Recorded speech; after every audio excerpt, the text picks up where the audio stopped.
Pour la première fois depuis sa sortie au cinéma en février 2019, le film de Yorgos Lanthimos La Favorite sera enfin diffusé en clair à la télévision française, sur France 3, à 21h10 ce lundi 12 décembre. Au casting, on retrouve notamment Rachel Weisz, qui était loin d'être le premier choix du réalisateur. Plus de 3 ans après sa sortie au cinéma, La Favorite débarque enfin en clair à la télévision française. France 3 diffuse le film de Yorgos Lanthimos ce lundi 12 décembre à 21h10. 3 comédiennes extraordinaires, des pièges, des poisons, des luttes de pouvoir. Résume la chaîne qui programme ce long métrage aux coulisses mouvementées, comme l'a remarqué Allociné.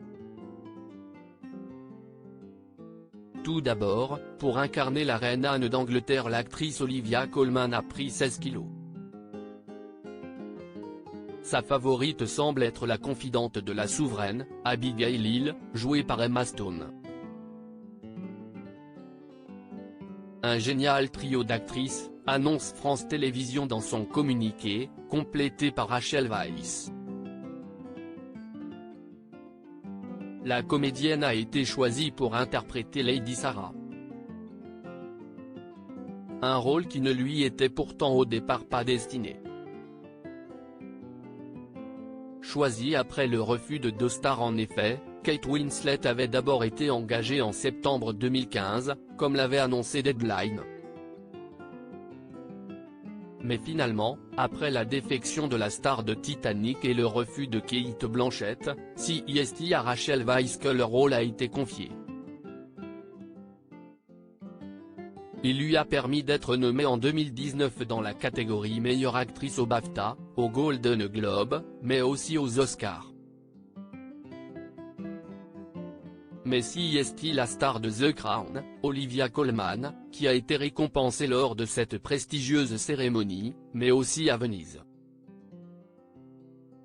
Elle a salué le succès d'un tourbillon élégant et cinglant, qui se mue en une grande tragicomédie perverse et mémorable.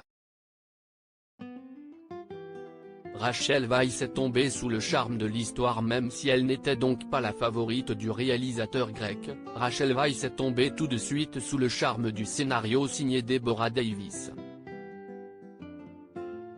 Cette scénariste avait déjà fait ses preuves en signant le scénario de la série Marie-Antoinette. Cette histoire était très différente de tout ce que la comédienne avait déjà fait auparavant. Elle avait lors de la promotion du film confié avoir été ravie de faire partie de cet orchestre en y interprétant un personnage fascinant. Même si ce grand Barnum ne laissait pas de place à l'improvisation. Article écrit en collaboration avec 6 Médias.